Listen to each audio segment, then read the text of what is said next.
Sir ఇంత తక్కువ టైంలో ఎంత పెద్ద సినిమా తీసింది. ఓకే, ఈ పాటికి 100 మంది 100 రకాలుగా అడిగేసి ఉంటారు. ఐఎమ్ నాట్, నేను ఎవరు చెప్పలేదు అది. నేను ఎవరైనా ఏం చెప్పానంటే కట్టప్ప బాహుబలి ఎందుకు చెప్పాడు రాజమౌళి గారు నాకు చెబితే అప్పుడు నేను ఆయన చెప్తాను.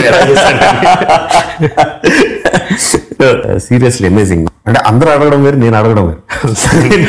అంటే దాని తాలూకు వ్యయ ప్రయాసాలు ఎలా ఉంటాయో, ఒక షార్ట్ సెట్ చేయాలంటే అంతమంది జనాన్ని తీసుకొచ్చి సెట్ చేసి షార్ట్ తీయడం పక్కన అటు పెట్టి జస్ట్ అసలు ఆ పొజిషన్ లో పెట్టడం అనేది ఎంత డిఫికల్ట్ తెలుసు.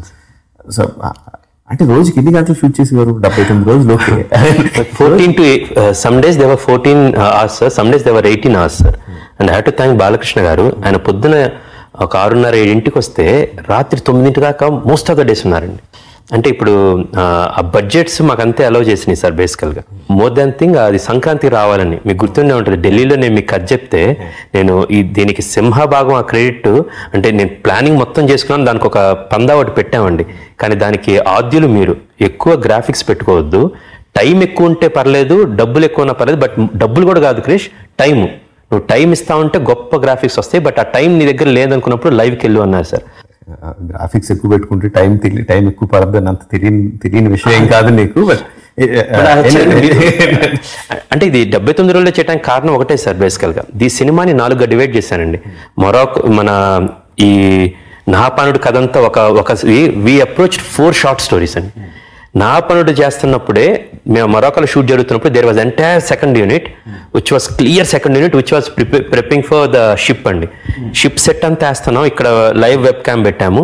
దెన్ నేను ఫ్రమ్ మొరాకో మాకు అక్కడ ఒక కంట్రోల్ రూమ్ లాగా పెట్టాము అనమాట. We are actually monitoring each and everything. అది అయిపోగానే మొరాకోది అయిపోగానే వి కమ్ హియర్. ఆ నాహపానుడు అంతా తీసిన తర్వాత కళ్యాణ దుర్గం సెటప్ అంతా తీసాం సార్. 2 సెకండ్ కథ అన్నమాట. దానప్పుడు ఇంకా మిగతాది ఏం పట్టించుకోలేదు. ఆ సినిమా అయిపోయింది. అదొక 20 రోజుల సినిమానే. 20 రోజులు ఎంత కావాలో దానికి 21 రోజులు పెట్టామండి టైం. నాకు అమరావతిలో తీయటానికి మొత్తం 26 రోజులు కావాల్సి వచ్చింది సార్, పాట కూడా. సో అప్పుడు మొరాకోలో మేము షూట్ చేసింది అప్పుడు 18 రోజులే చేసుకుని, ఇక్కడ వచ్చేసి ఇక్కడ 14 రోజులే చేసి ఇక్కడ కావాల్సిన డేట్ టైమ్స్ అక్కడ పెట్టుకున్నాం సార్. 3వ సినిమా ఎగ్జాక్ట్ ఇది షిప్ది అయిపోగానే 3వ సినిమాకి మేము మహేష్ వెళ్ళాం సార్. అది 3వ సినిమా. ఈ 3 సినిమాలు అయిపోయిన తర్వాత ఇంకా 4వ సినిమా సార్. అది జార్జియాలో తీయటం జరిగింది సార్. ఇది దానికన్నా ముందు షిప్ అయిపోయిన తర్వాత స్ట్రైట్ జార్జియాకి వెళ్ళాం. ఎందుకంటే ఏదైతే మల్టిప్లికేషన్స్ అవసరమో డబ్బులు ఎక్కడ ఎక్కువ పెట్టాల్సి వచ్చిందో అవి వరకు ముందు తీసి. So we approach 4 different films sir, 4 short films. And second thing, నేను ఒకవేళ విజువల్గా కొన్నిసార్లు గ్రాండియర్ రాకపోతున్నా నాకు ఏదన్నా సరే, ఐ యూస్ టు టెల్ మా కెమెరామెన్ అరుస్తున్నా సరే it's okay, I want to hold that. No, ఇక్కడ ఏమీ నాకు వల్ల కావట్లేదు, ఇక్కడ పెద్ద షార్ట్ కావాలని లేదు, నేను ఇక్కడ డైలాగ్కి వెళ్తాను, ఇక్కడ ఎమోషన్కి వెళ్తాను అనేది బ్యాక్వర్డ్ ఇంటిగ్రేషన్ చాలా చేశాను సార్. ఇంకోటి సినిమాలో చూసినప్పుడు మీకు రిపీట్ షాట్స్ కనపడతాయి, తప్పదన్నమాట. ఐ హ్యావ్ టు రియల్లీ కొన్ని ఫ్లిప్ ఫ్లాప్స్ అది అందరూ చేస్తారు, బట్ ఈ టైంలో చేయాల్సి వచ్చింది. బట్ ఈ 79 రోజులు ఇలాగ మాడ్యూల్ ప్లాన్ చేసుకోవడానికి ముఖ్య కారణం ఏంటంటే, ఇక్కడ ఎగ్జాక్ట్ 1 year బ్యాక్ మేము కంచె సినిమా తీసాం సార్. It's same team. మీరు బాహుబలి 1 చేసి 2 చేస్తున్నప్పుడు చాలా డిఫరెన్స్ కనపడిద్దండి. 1 కవంగానే చేసిన తప్పులన్నీ కనపడిపోతాయి పోస్ట్ ప్రొడక్షన్ లో, టిప్స్ జంప్స్ అన్నమాట. ఇదంతా అవసరం లేదు కానీ తీసామనేది ఉంటుందండి. కంచె చేస్తున్నప్పుడు Kanche we shot in 54 days sir. Same cameraman, same music director, same writer, same director, it's same technical team, same producer. So ఇంకొక అంగ పెద్దగా వేస్తే కంచె దాటొచ్చని అర్థమైందండి. అప్పుడు 54 రోజులు చేసాము, ఇంకో 25 రోజులు దొరికిందంటే కనుక ఒక సినిమా తీయొచ్చు. ఈ కథ ఎప్పటి నుంచి అనుకుంటున్నాను, 2011 నుంచి అనుకుంటున్నాను ఈ సినిమా చేద్దాం అనేది. అమరావతి వెళ్ళి ఆ కుడ్యాలు అన్ని చూసిన తర్వాత ఆగట్లేదు అన్నమాట. కానీ బడ్జెట్ ఏం సరిపోదు, డబ్బులేం సరిపోవు. అలాంటి టైంలో బాలయ్య బాబు 100వ సినిమా అంటాం, ఈయనైతే పర్ఫెక్ట్గా సెట్ అవుతారు. I will go with his intensity in acting. Gautamiputra శాతకర్ణిని ఉన్న ఫోర్ట్స్లో ఈ సెటప్ ఎలాగా చేయొచ్చు, ఇంత డబ్బుల్లో అని ప్లాన్ చేసుకున్నాను సార్. వేసుకున్న ప్రణాళిక వర్కౌట్ అవటం, some luck we have also, చాలా లక్ ఫ్యాక్టర్స్ వర్కౌట్ అయినాయి. Finally we are able to achieve it. Who is the principal designer? 4 short films దానికి సెపరేట్ కదా, ఒకటి ఇక్కడ జరుగుతుంటే ఒక షూటింగ్ జరుగుతుంటే ఇంకో దానికి ప్లానింగ్ సైమల్టేనియస్ గా జరుగుతూ ఉండాలి. దీన్ని జరగచ్చు, ఈ విధంగా చెయ్యొచ్చు, ఇక్కడికి వచ్చేసరికి నెక్స్ట్ దాని తాలూకు ప్రిపరేషన్స్ ఈ విధంగా చెయ్యొచ్చు అని ఈ మొత్తం డిజైనింగ్ ఎవరు? With entire team we sat. And అది నేను ఒక CEO లాగా పనిచేశానండి. 4 డిఫరెంట్ మాడ్యూల్స్ ఇక్కడి నుంచి ఇక్కడికి వెళ్ళాలనేది. ద స్టైలింగ్ కానీ హౌ ఇట్స్ గోన్ బి అనేది entire credit goes to V S Gnanasekhar అండి. He's the one who imagined actually ఇలా చేద్దాం అని. ఐఎమ్ గుడ్ ఎట్ సిస్టమ్స్ అండి, టు పుట్ ద సిస్టమ్స్ అన్నమాట. సో ఈ 4 సిస్టమ్స్ ఉన్నాయి, ఈ 4 సిస్టమ్స్ ఇలా అచీవ్ చేయాలనేది. సో ఆఫీస్లో ఒక పెద్ద బోర్డ్స్ 4 బోర్డ్స్ పెట్టామండి. ఇక్కడ మొరాకో సంబంధించిందే, ఇక్కడ యూనిఫామ్స్ ఇక్కడ ఎన్ని వాడొచ్చు, ఇక్కడ బల్లాలు ఇక్కడ ఎన్ని వాడొచ్చు. సో ఇక్కడ యూనిఫామ్స్ అన్ని ఇక్కడ వెళ్తున్నప్పుడు క్లైమాక్స్కి వేరే యూనిఫామ్స్ చేసుకుంటే బెటర్ అన్నారండి ఇదంతా కుట్టడం అనేది. ఈ కాస్ట్యూమ్స్ కూడా కొన్ని అన్ని హైర్లకి ఇచ్చేసామండి. So there many people in Charminar దగ్గర నుంచి చాలా ఉన్నారు.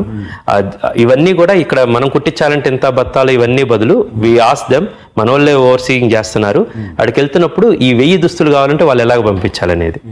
ఆ తలపాగాల దగ్గర నుంచి అది చెన్నైలో ఆర్డర్ ఇచ్చేసామండి. ఎక్కడికక్కడ ఇది ఫస్ట్ అయితే అసలు వెపన్స్ అన్ని కూడా మళ్ళీ మోల్డ్స్ అన్ని కష్టం అని చెప్పి చైనాలో ఎక్కడ దొరుకుతాయి అక్కడ వాళ్ళని మాస్ ప్రొడక్షన్ ఉంటే అక్కడ తెప్పించుకుందాం అని వల్లగాక ఇక్కడ మేము ఆర్ట్ డైరెక్టర్ భూపేష్ ఆర్ భూపతి ఆధ్వర్యంలో ఈ సెటప్స్ అన్ని చేసాం సార్. ఈ సినిమాకి ఇప్పుడు వస్తున్న క్రెడిట్కి సింహభాగం విఎస్ జ్ఞానశేఖర్. అతను లుక్ అంతా అతనండి. చాలా చోట్ల they are no lights, they were no lights, 2-3 lights మాత్రమే ఫుల్ కాగడాలండి. హీ వాంటెడ్ దట్ ఎఫెక్ట్ అన్నమాట. మీరు మన ఆ ఏనుగు వస్తున్నది జస్ట్ సెట్ లైట్స్ కొన్ని ఉన్నాయి, మిగతా అన్ని దగ్గర కాగడాలు పట్టుకున్నాయండి. హేమమాలిని గారు నడుచుకుంటా ధర్మనందుడికి వచ్చేది నో లైట్స్ ఎట్ ఆల్ అండి. అన్ని దూరం కాగడాలు పెట్టి నెంబర్ ఆఫ్ అది దట్ గేవ్స్ ఆ డెప్త్ కూడా వచ్చింది సార్ అది. అండ్ సెకండ్ సింహభాగం వచ్చేసి బుర్రా సాయి మాధవ్ అండి. అతని డైలాగుల్లోనే ఆ గ్రాండియర్, విజువల్ గ్రాండియర్ వచ్చిందండి. ఆ భాష వాడటం కానీ ఆయనకి రెండో క్రెడిట్ ఎందుకు ఇస్తున్నానంటే, ప్రతిరోజు జనరల్గా నేను సీన్ రాసినప్పుడు నేను డైలాగ్స్ రాసుకుంటానండి. ఈ సినిమా వచ్చినప్పుడు నేను డైలాగ్ రాయకూడదని డిసైడ్ అయ్యానండి చెప్తున్నప్పుడు అన్నమాట. అదొకటే, నేను తండ్రి మించిన కొడుకుంటాడు, తల్లి మించిన కొడుకుంటాడు క్వశ్చన్ మార్క్ అండి. ఆయన ముందు వెనక మొత్తం he has to right. But నాకంటూ కొంచెం ముందు ఉంటుంది కాబట్టి దాన్ని రాస్తే కొంచెం మలిపోయానండి.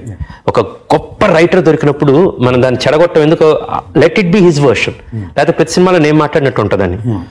సో ఆ సీన్ పేపర్ వచ్చినప్పుడు అండి, ఆ సీన్ పేపర్ ఒక్కళ్ళకి వెళ్తున్నప్పుడు everybody is too excited to finish that scene.